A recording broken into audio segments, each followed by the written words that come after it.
I did the other day look through like ride schematics and how it's laid out and how it works, and it's still magic. I'm just like, yeah, brilliant. I We feel like actually that's the had great thing talked about about that when we Imagineering. got off the ride this last time through. We talked about like, oh, I wonder how they did this or did that part, because like Right. they escort the rebels escort you out into the transport or the resistance, and then you're in with the it's not Akbar, but it's a Mon Calamari, captain of the ship, and then you stop somewhere else and get off, and it doesn't feel like you moved, but it's you're in a different area, and we were trying to think of how they pulled that off. And it's like, I bet even if we figured it out and we had someone walk us through behind the scenes step by step, I'd still be able to come on and be immersed and shut my brain off. I think it's even more impressive. Like I was talking about the switchbacks, that whole line. And if you don't want me to spoil anything about how it's made, I No, no, won't. go ahead, go But ahead. my one of my favorite things about it, and I recognize this is when I realized like I don't want to know, was the first time I wrote it, which was a magical experience unto itself. It was that perfect timing where me and my friends got to the park, and we had been looking at the line, like the line wait times for Rise of the Resistance all day, and it had been down for hours. Oh, And we got to the park, it just opened up, and the wait time was 30 minutes. So we nice. got on. This is my first time. 30 minutes, not even 30 minutes, I think, in line. Perfect amount of time. Got onto the ride, 30 minutes. You spend an hour, like perfect amount of time. But while we were waiting in line, we met one of the Resistance cast members in line, and we were talking with him. And he was behind one of those roped areas. Like you see it, like, and there's an exit sign and stuff like that. Yeah, It's yeah, right at the staff entrance. only. Yeah. um, he was there waiting for us to break us out once we got onto the Star Destroyer, that same guy. And we recognized him. We were like, hey, it's you. But then that made me realize through that door back there is the Star Destroyer. Right. And you don't think about that. Like, you don't hear the ride, you don't see the ride, anything like No. that. That's two different planets at that point. That's magical right there. Right. You're just in a giant warehouse, but it feels like you literally went somewhere. That's amazing. So I did look it up, and that is exactly what it is. That line, that part of the line, is the ride is just one wall away. Like that's amazing right there. That is some serious sound deadening. Yeah, it's incredible. You were talking about before we recorded putting up soundproofing in your theater. Yeah, Use yeah. whatever I have an Disney air compressor uses. for my door in my little Death Star room, and that breaks your immersion.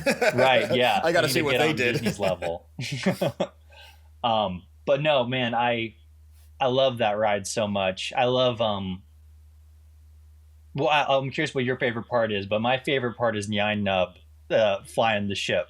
Like that's Mhm. my favorite part of Rise of the Resistance. I Yeah, love. it's just designed so well. Like it Yeah, has to be designed with psychology in it mind does. because it like the initial drop is enough that you can go with a hardcore roller coaster person. They're going to get enough out of it that they're having a good time. You could go with your mom. You could go with somebody who doesn't care at all about Star Wars. You get enough adrenaline, you get enough of the excitement, and there's enough spectacle that you don't have to have ever seen Star Wars, know what it is, know what's going on, know who the characters are. It doesn't matter. There's enough going on that your brain is completely hijacked the entire time. And then you get breathing room in between, but not enough where you're figuring it out, where they usher you to the next part of the ride. And it feels like a bigger experience because then you're getting out and you're walking and getting in something else and getting out and being lined up and split up and moved over here. And just that the part that made me think of that is that initial drop, like the roller coaster kind of drop, but it's not even half the drop that they make it feel like because of all the extra sensory input. Yeah, It's just so smart what they can do now with screens and hydraulics and a fan. yeah. No, it's amazing, and it's also like the like this. There are certain effects in there that you are looking at. You're like, whoa, how did they do that? And the more you ride it, it does become the simplest answer is how they did it. They just are doing misdirection the whole time to get you to look at different things. Yeah. It's like it's close up magic at like a macro level is pretty much what Yeah, that's Imagineering a really good is. way to put it. That's a perfect way to put it. Yeah, it's so great, and I feel like Disney kind of brands itself that way as well. Like it's like Imagineering is sort of where like old timey illusions meets uh Modern technology, spectacle, that kind of Yeah. thing. Like that's Yeah, it does very much have that old timey, like especially the when we went in 2022, the last park of Disney's that we did was Magic Kingdom, which is the most aged park. It was the first one they built, yeah, and it's more kid centric, and we were also kind of theme parked out by that point, so we didn't do a ton of stuff. But comparing Pirates of the Caribbean to Rise of Resistance was like, look how far it's come. Look what they can do now. If you're getting value or entertainment out of any of my transmissions, it would mean a lot if you would join the Remnant and subscribe. But like still using the same ideas. And like, actually, in some ways, even reversing the technology to being simpler, because a lot of the screens are just rear projection. Yeah. But they keep the background dark enough that it looks 3D, because that's, not to keep going back to knock Universal, but on those Harry Potter rides, it's a lot of the same technology with tricking your brain into extra movements and stuff, and a lot of rear projection screens. It's a little too light in there where you can see the screen. Yeah. Rise of Resistance, when it's Kylo Ren talking to Hux, it's Kylo Ren talking to Hux. There's no argument about it. And it uses a mix of everything in that ride, which is just so brilliant. It's not fully reliant on screens. It's using moving parts in the actual set, which are just so great as well. And I never rode it when the cannons worked, like where they would move. Apparently that effect immediately broke pretty easily and took a lot to repair. So it's just now the cannons are just static. Oh, but okay. It still works. I probably never saw that either then. And I think that scene still works because you feel enough force and the sound works really well. You still got the vibration and the light and but it is that's one example, but there are other things too. Obviously the AT-AT sequence is still huge and massive, and you feel that. And then I love the blaster bolts hitting you going by, and that's a mixture of light effects and pyro stuff, but also just also projections as well, because the stuff all the blaster holes are all projected over things. But it's seamless, because that was what I focused on the most this time around, is I want to know how they do the battle damage. Yeah. And I'm I think they just project it onto the wall, but it's no, it looks like it's missing. And they're no, it is projected. It really, even when you're looking for the seams, it tricks your brain. And it keeps you moving fast enough so you're not looking at an effect for too long, which is also you get 2-3 part. seconds. You're not sitting there analyzing it. Yeah, because sorry, go ahead. No, go ahead. I was going to switch gears. Go ahead. Oh no, yeah, I think just but the and that applies to the animatronics in it as well. Finn's animatronic does not need to be more as articulate as the final Kylo Ren animatronic is, because you're zooming by him so fast. So if you take a minute to look at him on repeat rides, you'll notice that he doesn't move very much because he doesn't need to, because you're just going by super fast. And the Kylo Ren one especially, it's easier with a mask instead of an animatronic to make it convincing, because you don't have to look at the features of the mouth move. But the way they do the projection and the animatronic, it really does trick your brain into thinking Kylo Ren is there. Yeah, and maybe my favorite effect on the actual ride is the lightsaber coming down through the ceiling. Yeah. Which again is, once you look that up, it's stupidly simple, and you're like, oh yeah, duh, of course that's how they did it. It looks real. It's amazing. Yeah. Something else that I thought of, because the last time we went, there was kids, but not young kids. Disney should almost find a way to stack it so there's at least one under 10-year-old on every ride. Yes. Because that kid's fascination, it anytime you were oh, I think that's how, and then the kid screams or something, it's it's not annoying like a kid in a movie theater. It was this is what this is for. Exactly. But do you want to talk about shops really quick? A few things we didn't cover. The shops, I feel that's where they could learn from Harry Potter. Because Harry Potter, even though a lot of the shops sell 60% the same stuff with a few new items, just having more doors to go into and places that look different adds a lot to being able to just walk around there all day, instead of just having the droid shop, the Imperial shop, and then there's that little kind of mall bazaar thing where the snack food is, which is very cool. And I love how it's covered with all the kind of Eastern style lighting. It's very well done, but I do think with all of the space they have, just make more little shallow shops and stalls to go into. Yeah, that's the thing I'll say, and that's what I wish they would learn, is the explorability of Batuu. I wish there was more. Yeah. I wish that, or I wish things were more accessible because it looks like there's a lot, but like you said, there aren't a lot of places to go into versus Harry Potter, where it feels like a lot in both Yeah, every the time you Islands turn of around to Harry Potter, Adventure. you're like, oh, look, we can actually go in here. Or Right. another Yeah. thing they have there is you can buy the interactive wands with the maps and do the spells. Yeah. They should do something similar in Galaxy's Edge. They tried, and it's really lame. And it's part of the Starcruiser, and I think they do have some of the Disney Play app stuff, but it's not. You can't make anything in the environment change. Maybe you can get like a droid's head to move and stuff like that. That's about it.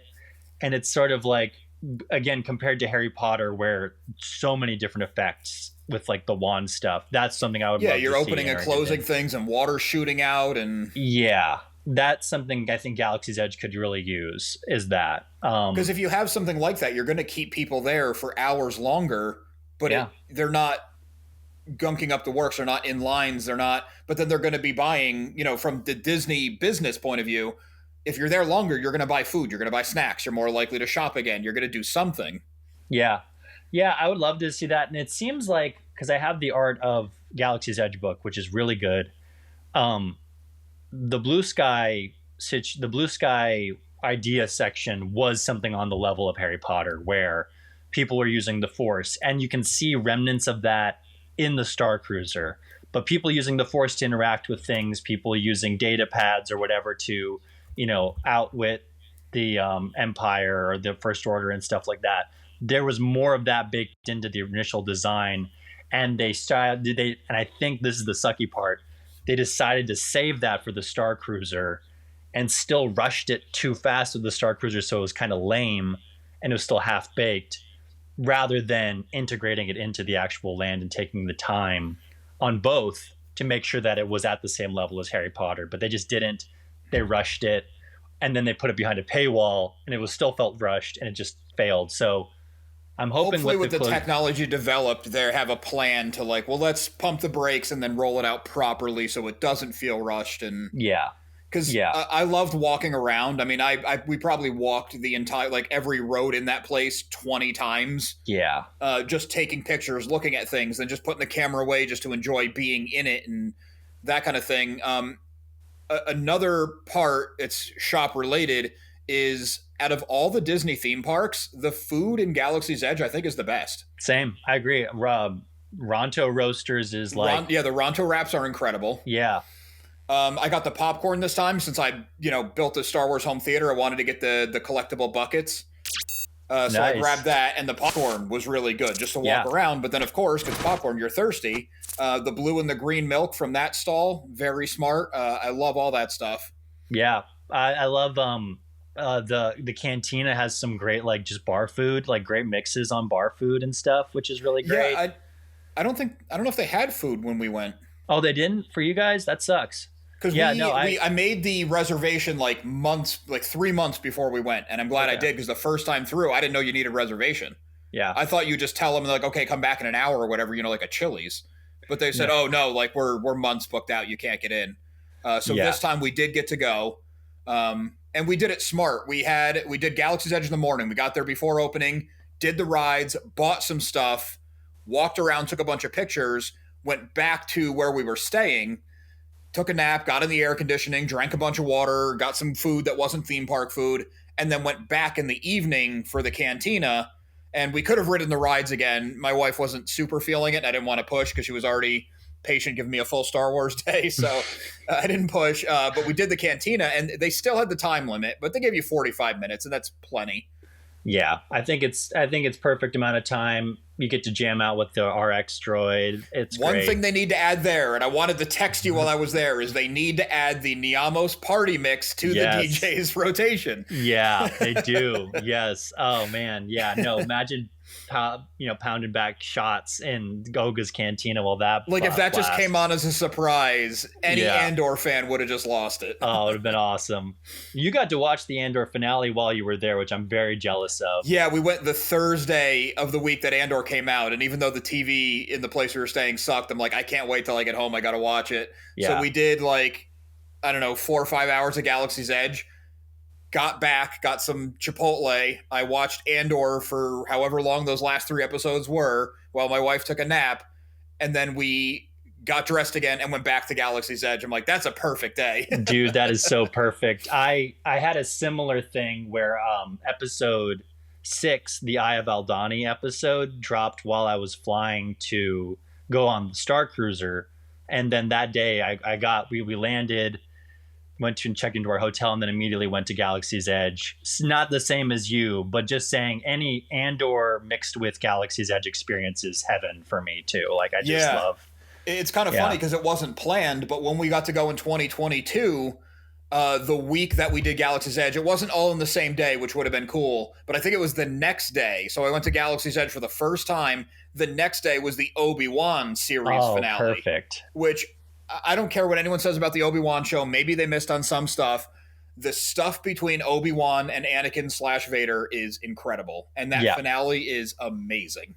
I'll give it, the Vader stuff in that is some of the best Vader stuff in Star Wars. But I also know, like, Star Wars for me, viewing it is better at a Disney park too. Like even the worst stuff. Like when I've been there, I've watched like Rise of Skywalker and things like that. It makes it better just because I was just immersed. I was immersed. It's like, it's a 4D experience. Yeah. Yeah. So it was great. Like I on one of my many 2-hour long waiting in line for Rise of the Resistance, I would sort of like enjoy the ambience for a bit, and then I would put my AirPods in and watch Rise of Skywalker while I was waiting in line.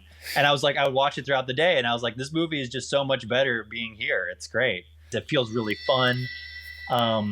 You can just hang out in your hotel room and talk to the little droid on the screen, look out the window, see planets outside your window, like play with all the lighting situation, that kind of thing, sleep in the bunks. It's really great, really fun. How was the room? Because I remember seeing online people were like, oh, it's $6,000 for 2 days and this is the room. I loved it. So I kind of wanted to get all the price talk out of it in the right, at the beginning, because it's way too small for how much it costs. You don't. But we're putting that aside. You're saying. Yeah, putting that aside, it's great. I loved it. I love but you're paying $6,000. Could we not have a living room space? There's no seating area. There's no chairs. It's just the beds. From what I remember, I think maybe there's a rolling chair for a desk. That's it. Have you ever been on like a Carnival Royal Caribbean or Viking cruise or something? Okay. No. Do they have more like seating areas in the rooms and things like that? Because it's kind of, I think the whole point is that they don't want people spending a lot of time in the rooms. They want people out. Which makes if you're sense. Sit down, yeah. I mean, we never sprung for the suite, but we always had like the queen size bed and then like a couch that could pull out to a full. Yeah. So you can sit on the couch or like read a book or something, but I guess like their concept is, why are you paying all this money to be on a cruise to be in your room? That's definitely the philosophy behind the designs of the rooms at the house. Because I thought the rooms looked cool, and I didn't see a problem with it being small. It's like, well, that's for sleeping and changing. So, and I even took like some breaks in my room every once in a while. And what I did was I slept in the bunk beds, which look like the bunks on the Millennium Falcon. So I love that. Like I love that, and I slept in the bunks. My friend slept on the queen size bed, and he had he slept great on it. And I slept great in my bunk. And they have these like, the blankets were really nice too. It was really great. My one complaint with the room is very nitpicky. The toilet paper was 1 ply. That's my biggest complaint with the room. But that's really annoying, especially when you're going to a diet of theme park food. Yeah. I was like, oh, yeah, $6,000 and the toilet paper isn't even 2 ply. That's lame. But like, it's great. I liked, I played around with like the little interactive robot thing. Like you can talk to the robot on the screen, which is really fun. And the TV had a fun setting where you can pull up the star map of where you're traveling to and see where you're at in the LARPing experience on your way to Batuu and then on to Chandrila, which is really cool. I like that. That was really fun. And then also, whenever the ship jumps to light speed, every room is synced with the main the deck, the bridge. The bridge, thank you. And so that's really great. And also, like when the Empire boards TIE fighters circle the ship, and it times with your rooms as well. Like once it passes one window, it'll pass all the rooms windows in sequence. Okay, From so what you I could heard. literally run down the hall looking. You could. That's Yeah. cool.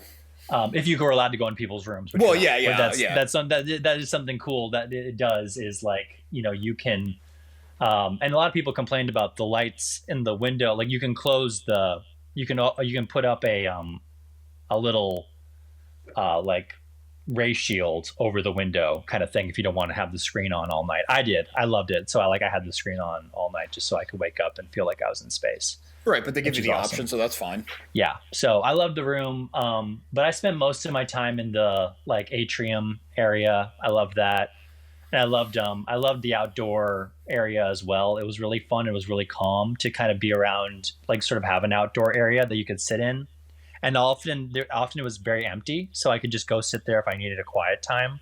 Like so I would take my surprised sketchbook. anywhere was empty.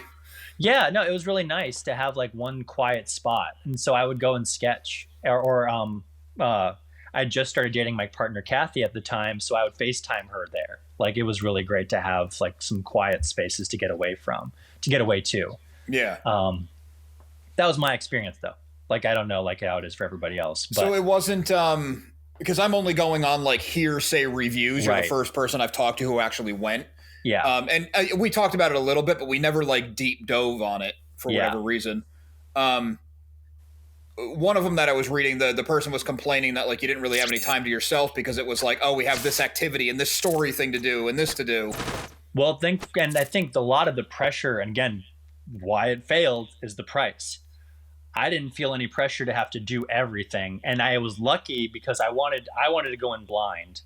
But my friend Andrew made the right choice of researching ahead of time how to have the best experience. So I was following his lead, and he was saying, here are the things we do, here are the things we skip, here's how much time we spend in the park, here's how much time we spend on the cruiser. And so he was prepared ahead of time with what to do to maximize our experience. So I was very lucky to have that. We were lucky to go when we did because we went about 6 months after it had happened, because I think it was opened in March 2022.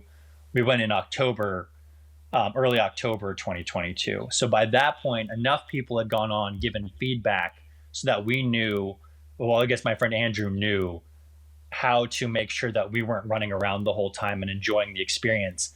And not, because I think a lot of people, and Jenny Nicholson, again, just to cite her video, and brought up, if you look at the dollar amount of how much you're spending, I think she said like you're spending somewhere of like $2 an hour or something like that, or like way more than that, like you're spending a lot of money doing nothing if you do take a break or something like that, Okay, so you almost, someone like me, say, would feel very pressured, like I have to do every single activity to feel like I got my money's worth. And I think some of it is from, again, talking to Andrew, some of it feels like you're wasting even more money by doing some of the activities. So like, for example, we didn't do all of the interactive phone stuff on the cruiser because it would have been a waste of money, because they didn't figure out how to make it more interactive, because sometimes all the reward you got was like a message, like a text message from a character. Like that's all you got, Yikes. So it's like we ran around doing all this stuff and all we got was like a good job, Yeah. And then when you get into the park, it's even worse, because like you're supposed to go to place to interact with things, but nothing moves. Nothing makes noises, So you're just like scanning QR codes and. Yeah. And you just, at least from what I remember, like you get like a text message or something like that, and like you get like, that kind of stuff is not worth it for me either. I'm like, that's not the money. The money is better spent riding Smuggler's Run again, or Right. going on Star Tours or something.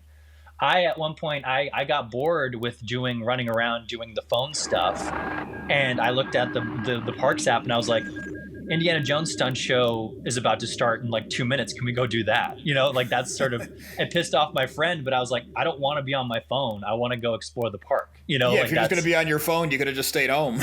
yeah. Cause I think after a certain number of like of the quests, I was like, this is lame. Like this is not.